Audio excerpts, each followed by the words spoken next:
Stock మార్కెటింగ్లో gambling జరుగుతుందా? Stock marketing అంటే cricket బెట్టింగేనా? Stock మార్కెటింగ్లో పెట్టిన డబ్బులు పోవాల్సిందేనా? అసలు పెట్టిన డబ్బులు ఏమవుతుంటాయి?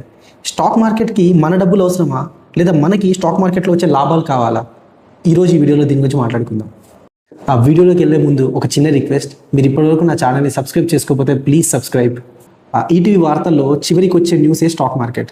సో అది వచ్చినప్పుడు ఆ నిఫ్టీ ఏంటి, ఆ సెన్సెక్స్ ఏంటి, ఎందుకు పాయింట్స్ పడిపోతున్నాయి, ఎందుకు పాయింట్స్ డౌన్ అయిపోతున్నాయి, నిఫ్టీ పతనం అంటే ఏంటి, సెన్సెక్స్ పతనం అంటే ఏంటి, ఇవన్నీ మాటలు వింటూ వచ్చాను తప్ప అసలు ఆ నిఫ్టీ అంటే ఏంటి, సెన్సెక్స్ అంటే ఏంటి, అసలు స్టాక్ మార్కెట్ అంటే ఏంటి, దాని ఎక్స్చేంజ్ అంటే ఏంటి, వీటన్నిటి గురించి మనకి ఏమీ తెలియదు. అండ్ మన పేరెంట్స్తో పాటు మనం న్యూస్ చూసేటప్పుడు కూడా మనం దాన్ని రిలేట్ అవ్వలేకపోయేవాళ్ళం చిన్నప్పుడు.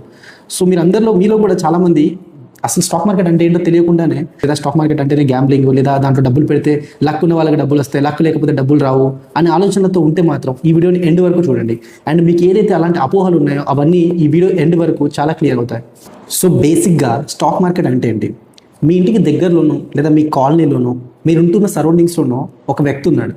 ఆ వ్యక్తి పేరు ఎక్స్ అనుకుందాం. ఆ ఎక్స్ అనే వ్యక్తికి ఒక కిరాణా కొట్టు పెట్టాలన్న ఆలోచన ఉంది. అతనికి ఆ బిజినెస్ చేయాలన్న ఆలోచన ఉంది. అంటే కిరాణా కొట్టు పెట్టడానికి తనకు ఒక ₹1,00,000 కావాలి.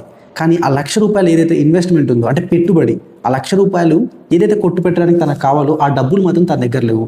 అలాంటప్పుడు తను ఏం చేస్తాడు? మీ ఇంటికి దగ్గరలో ఉన్న మీలాంటి వ్యక్తుల దగ్గరికి వెళ్ళి, లైక్ మీరు కావచ్చు, మీ ఇంటి పక్కన వాళ్ళు కావచ్చు, అలా ఒక 10 మంది దగ్గరికి వెళ్ళి తలా ఒక 10,000 కలెక్ట్ చేస్తాడు. అలా 10 మంది దగ్గర 10,000 కలెక్ట్ చేస్తే తనకి ₹1,00,000 అయితే ఇన్వెస్ట్మెంట్ దొరుకుతుంది. సో ఇప్పుడు ఈ ₹1,00,000 తీసుకొని, ఈ 10 మంది నుంచి 10,000 తీసుకొని ఈ ₹1,00,000 కలిపి తను ఏదైతే కిరాణా కొట్టు తన ఆలోచన ఉందో, తన బిజినెస్ ఐడియా లేదా ఏదైనా ఒక వ్యాపారం, అంటే కిరాణా కొట్టు పెట్టాలనే ఆలోచన ఏదైతే ఉందో దాన్ని స్టార్ట్ చేశాడు.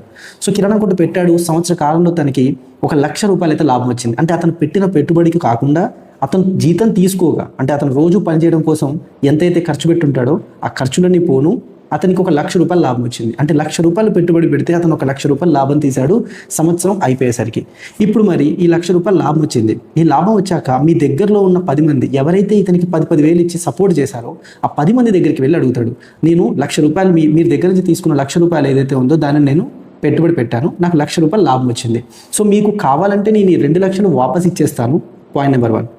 లేదు, నేను ఈ బిజినెస్ ఇంకా పెంచుదాం అనుకుంటున్నాను. ఇదే 2,00,000 తోటి ఈ కిరాణా కొట్టుని ఇంకా కొంచెం పెద్ద జనరల్ స్టోర్గా చేద్దాం అనుకుంటున్నాను. ఇందులో రైస్ మార్కెట్ కూడా పెడదాం అనుకుంటున్నాను, వెజిటేబుల్స్ మార్కెట్ కూడా పెడదాం అనుకుంటున్నాను అని చెప్పినప్పుడు, సపోజ్గా ఆ 10 మందికి కనుక ఈ పర్సన్ మీద నమ్మకం ఉంటే, అంటే ఈ పర్సన్ని సంవత్సర కాలంగా వాళ్ళు చూస్తూ వచ్చారు కదా, సో ఈ సంవత్సర కాలంగా వాళ్ళు చూస్తూ వచ్చినప్పుడు ఇతని మీద ఒక కాన్ఫిడెన్స్ బిల్డప్ అవుతుంది. సో ఇతను బిజినెస్ చేయగలడు, ఇతనికి వ్యాపారంలో మెలకువలు తెలుసు అని ఎప్పుడైతే వాళ్ళు ఫీల్ అవుతారో, అలా ఫీల్ అయినప్పుడు వాళ్ళు ఏం చేస్తారంటే, ఓకే మీ దగ్గర పెట్టుకో, ఈ 2,00,000ని నువ్వు మళ్ళీ బిజినెస్ చేయి, ఈసారి వచ్చినప్పుడు మళ్ళీ లాభాలు పంచుకుందాం అని చెప్తారు. సో మొదట వాళ్ళు పెట్టింది 10,000. సపోజ్ మీరు కూడా ఒక 10,000 ఇచ్చారనుకుందాం. మీకు రావాల్సింది ఎంత? 10,000 మీ డబ్బులు రావాలి, 10,000 ఏదైతే లాభం ఉందో అది కూడా రావాలి. అంటే మీకు 20,000 రావాలి. మీరేం చేశారు? ఆ 20,000ని మళ్ళీ పెట్టుబడి పెట్టమని చెప్పారు. అతను పెట్టుబడి పెట్టాడు. ఆ 2,00,000 పెట్టుబడి ఏదైతే ఉందో అది మళ్ళీ తిరిగి ఒక సంవత్సర కాలంలో 10,00,000 చేశాడు అతను ఒక బిజినెస్ని నడిపించడానికి మీ దగ్గర నుంచి తీసుకున్న డబ్బులతోటి లాభం సంపాదించి ఆ లాభాన్ని మీకు ఇవ్వాలా లేదా మళ్ళీ ఎక్స్పాండ్ చేయాలా అని చెప్పి ఒక ఆలోచన పెట్టుకొని ఎక్స్పాండ్ చేయమని మీరు కూడా చెప్పినప్పుడు అతను ఎక్స్పాన్షన్కి యూజ్ చేయడం వల్ల ఇంకో సంవత్సర కాలంలో అతను 10,00,000 సంపాదించాడు. అంటే మీరు 10,000 ఇచ్చారు స్టార్టింగ్లో, ఆ తర్వాత అతను 2 సంవత్సరాల పీరియడ్లో మీరు ఇచ్చిన 10,000ని ఏదైతే మీ 10,000 భాగం ఉందే ఆ 10,000 భాగానికి అతను ₹1,00,000 సంపాదించాడు. చివరికి మీరు కనుక 2 సంవత్సరాల తర్వాతకి నా డబ్బులు నాకు ఇచ్చే లాభంతో పాటు అంటే మీరు ఏదైతే 10,000 ఇచ్చారో ఆ 10,000తో పాటు అతను ₹1,00,000 ఏదైతే మీ 10,000 భాగానికి రావాల్సిన ₹1,00,000 ఏదైతే ఉన్నాయో ఆ ₹1,00,000 కూడా మీకు ఇచ్చేస్తాడు. అంటే 10,000 మీరు పెట్టిన పెట్టుబడికి ₹1,10,000 లాభం మీకు వస్తుంది. ఇదే స్టాక్ మార్కెటింగ్లో జరుగుతుంది. అంటే ఇక్కడ ఎక్కడా కూడా మోసం లేదు, లక్ లేదు, గ్యాంబ్లింగ్ అంటూ లేదు.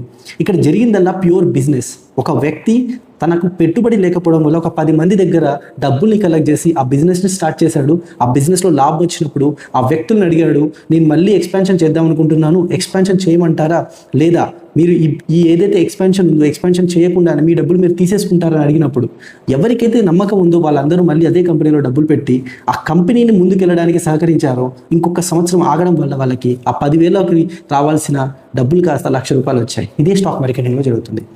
అయితే మరి 10,000కి ₹1,00,000 వస్తున్నప్పుడు అందరూ అందులోనే పెడతారు కదా, మరి ఎందుకని అందరికీ నష్టాలే వస్తున్నాయి? ఇక్కడ జరిగేది ఏంటంటే, సపోజ్ ఈ ఎక్స్ అనే వ్యక్తి ఏదైతే ఉందో ఆ ఎక్స్ అనే వ్యక్తికి బిజినెస్ చేయడం తెలియదు.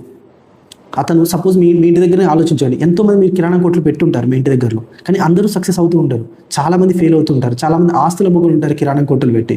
మీరందరూ గమనించే ఉంటారు, ఐపీ పెట్టి వెళ్ళిపోయిన వాళ్ళు చాలామంది ఉండొచ్చు కిరాణా కొట్టు వల్ల. సో ఎవరైతే అలా ఐపీ పెట్టారో ఆ ఐపీ పెట్టిన లాంటి పర్సన్స్కి గనక మనం 10,000 ఇచ్చామనుకోండి, అప్పుడేం జరుగుతుంది, ఆ ₹1,00,000 ఏదైతే పెట్టుబడి పెట్టాడో అది 50,000కి పడిపోతుంది. అంటే మీరు ఇచ్చిన 10,000 కాస్త 5,000కి పడిపోతుంది. ఇదే స్టాక్ మార్కెట్లో డబ్బులు పడిపోవడం అనేది అట్టు. ఇదే జరుగుతుంది స్టాక్ మార్కెట్. స్టాక్ మార్కెట్ అంటే మీరు ఒక కంపెనీలో వాటాను కలిగి ఉండడం, మీ దగ్గర ఉన్న డబ్బుల్ని ఆ కంపెనీలో పెట్టుబడి పెట్టి వాటాను కలిగి ఉండడమే స్టాక్ మార్కెట్. ఎవరైతే ఎక్స్ అనే వ్యక్తి కిరాణం కొట్టు పెట్టాడో ఆ కిరాణం కొట్టులో మీరు ఒక 10% వాటాను కలిగి ఉన్నట్టు. అంటే మీకు అతని మొత్తం స్టాక్స్ ఎన్ని అంటే 10 నెంబర్ ఆఫ్ స్టాక్స్, అందులో మీరు ఎంత శాతం వాటాను కలిగి ఉన్నారంటే 10% వాటాను కలిగి ఉన్నట్టు. అలానే ఏదైనా ఒక కంపెనీ తీసుకోండి, సపోజ్ మనం టాటా స్టీల్ తీసుకున్నాం. టాటా స్టీల్ కంపెనీలో 1,00,00,000 స్టాక్స్ ఉన్నాయి అనుకుందాం. అంటే అతని కంపెనీ యొక్క వాల్యూని 1,00,00,000 భాగాలుగా చేశాడని అర్థం. ఎలా అయితే ఇందాక ₹1,00,000ని 10 భాగాలుగా చేశామో, అలానే ఇక్కడ టాటా స్టీల్ అనే కంపెనీని 1,00,00,000 భాగాలుగా చేసి ఒక్కొక్క భాగాన్ని ఒక్కొక్క స్టాక్ అంటారు. ఆ స్టాక్ని మనం కొంటాం. ఇందాక ఎలా అయితే 10,000 ఇచ్చామో, ఇక్కడ కూడా ఒక స్టాక్ని కొనడానికి ప్రెసెంట్ టాటా స్టీల్ అరౌండ్ 200లో రన్ అవుతుంది. ₹200 మీరు కనుక పే చేస్తే టాటా స్టీల్లో ఒక భాగం అంటే ఒక స్టాక్ మీద అవుతుంది. అంటే అప్పుడు మీరు టాటా స్టీల్కి ఒక రకంగా ఓనర్ అవుతారు. ఇప్పటివరకు మీరు ఈ వీడియోని చూసినట్లయితే మీకు ఎంతో కొంత తెలుసుకున్నారు అన్న ఫీలింగ్ వస్తే మీకు తెలిసిన వాళ్ళకి ఈ వీడియోని షేర్ చేయండి. మీ పేరెంట్స్ కావచ్చు, మీ చుట్టుపక్కల వాళ్ళకి కావచ్చు షేర్ చేయండి. అండ్ నా ఛానల్ని సబ్స్క్రైబ్ చేసుకోండి. And thank you so much.